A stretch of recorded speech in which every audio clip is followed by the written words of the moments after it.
Ladies and gentlemen, welcome back to Spin Lobby at Spin Lobby. Thank you for joining me for this once in a lifetime spectacle, the vice presidential debate between Tim Walz and JD Vance.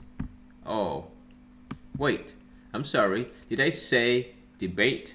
I meant political stand up routine.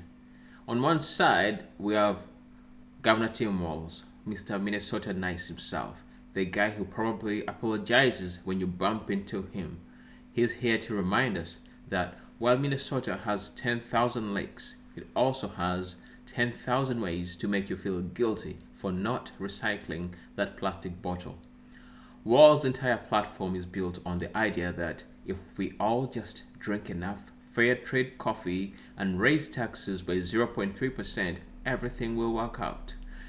He's the kind of guy who hosts town halls with PowerPoint slides about the importance of listening to the environment. He's very serious. And then we've got JD Vance, Ohio's very own answer to a question no one asked. The man who once wrote a book about struggles of poor Appalachian, but now spends his days giving motivational speeches to CEOs about why they should pay their employees in thoughts and prayers. Vance's whole shtick is that America's problem isn't the wealth gap, it's that we haven't embraced enough 1950s nostalgia. Why bother with healthcare reform when we could just open another coal plant and call it patriotism?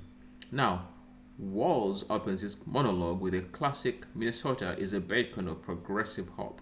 Right, Tim? Because when I think of hope, I think of a place where the winters last 8 months and the mosquitoes last the other four. But Walz isn't just about weathering literal storms. No, it's about passive aggressive governance, the kind where you think you're getting a compromise, but suddenly your taxes are higher and you're apologizing for asking why. His big selling point: Minnesotans don't raise their voices. They let the snow and the property taxes do the talking because nothing says progress like silently judging your neighbor for not owning solar panels. Vance, on the other hand, says forget about lakes and taxes. He's focused on real American values, like opening a drive through gun shop next to a church so you can praise the Lord while loading up on ammo.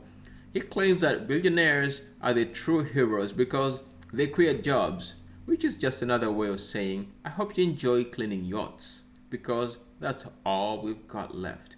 According to Vance, the best way to inspire the average worker is to make sure their bosses have a private jet. And maybe, just maybe, they'll give you a thumbs up on their way to Aspen. Now, let's get to the big question. Why should we trust either of these guys to be vice president? Walls will tell you it's because he's flexible, which is a fun way of saying he bends to whatever progressive cause has the most retweets that week. He's the kind of guy who hugs voters probably after raising the property taxes to fund a new bike lane no one asked for. His selling point is compromise, which in Minnesota just means I'll nod politely while you tell me your problems and then I'll do what I was already planning. Vance? Well, he says he's not afraid to shake things up, but let's be real, he's not shaking things up, he's just shaking people down. If you're not a billionaire, don't worry, you'll still get something out of it, like the satisfaction of watching him sign another tax break for Amazon. And of course, he's doing it all in the name of traditional American values, which apparently means making sure Ohio isn't forgotten because when you think of national priorities, obviously Ohio's at the top, right? No, well, JD Vance will make sure it is, even if he has to call in a favor from a coal miner turned conspiracy theorist. So, folks, there you have it. Your two options for vice president. On one side, you got Tim Walz, the guy who will give you a hug while slowly raising your taxes in the name of eco-friendly initiatives. And on the other, JD Vance, who's not who will give you a lecture about self-reliance while handing a blank check to the ultra-rich. What's your choice, America? Would you like your government to feel like a snowy yoga retreat or a boot camp where the only rule is profit or perish? Either way, you'll probably still end up paying too much for health insurance. As always, Lahaim, America.